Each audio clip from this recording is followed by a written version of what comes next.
Hello, this week we are going to start working on our surface area of prisms, solids, cylinders, cones. So last week you made some nets. Here are some terms that you're going to need to use. First one, remember that a prism, three-dimensional object. Prisms are going to be named by their base figure. That capital B is going to be the notation for the area of that base figure. The bases can always be determined because they are always going to be congruent and parallel. So let's start out with a basic right triangular prism, which means that the base of your prism is going to be a triangle. So if we open that up, that would be the net. So we're going to take this three-dimensional object and we're going to make it two-dimensional. So here is this top triangle, and here is the bottom triangle. And then that would be a basic two-dimensional net of that three-dimensional object. So if you think about it, this right here is this. This down here, this triangle would be this triangle. And then these three sides, the front and the back, would be this entire thing. So you can see that the base areas would be exactly the same.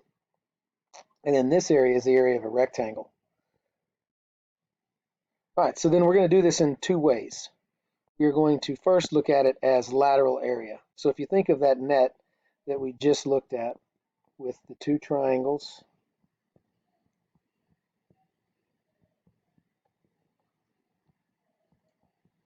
that's our net. That's the area that we want to find. That's the total surface area all laid out in two dimensions. So we want to find the base area and we want to find the lateral area. Well, the base area is fairly easy. That's a triangle. So it's 1/2 base times the height. The lateral area is going to be this entire area right here, which is the area of a rectangle. So that'd be the length times the width. Now, there's a correlation here because if you think of it, this side of the triangle has the exact same length as that.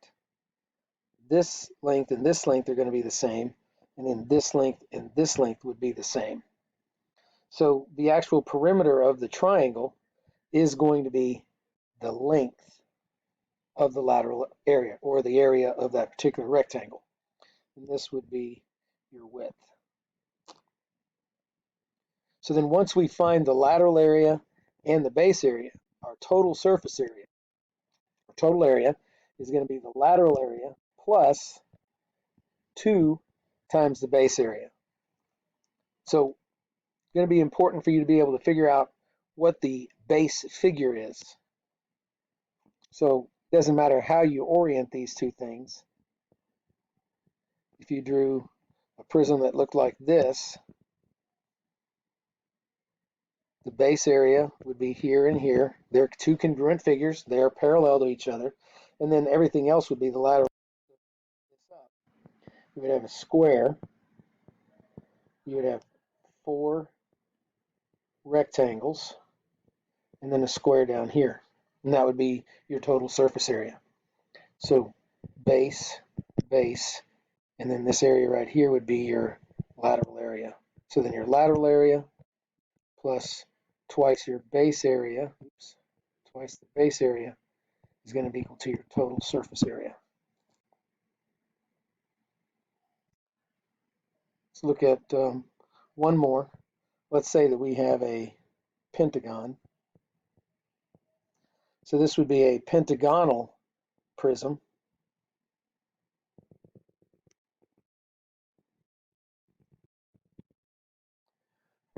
Even though it's laying down on its side, its base figures are still going to be here and here.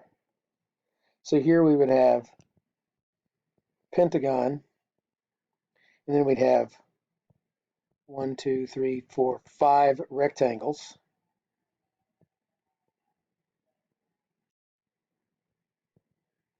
and then one more pentagon.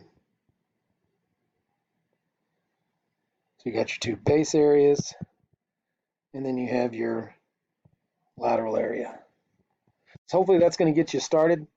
Um, if you have problems, go ahead and try to make the figures. Sometimes that helps a little bit, and we'll pick up again with some more stuff. I'll post the overview for that in the morning. Good luck.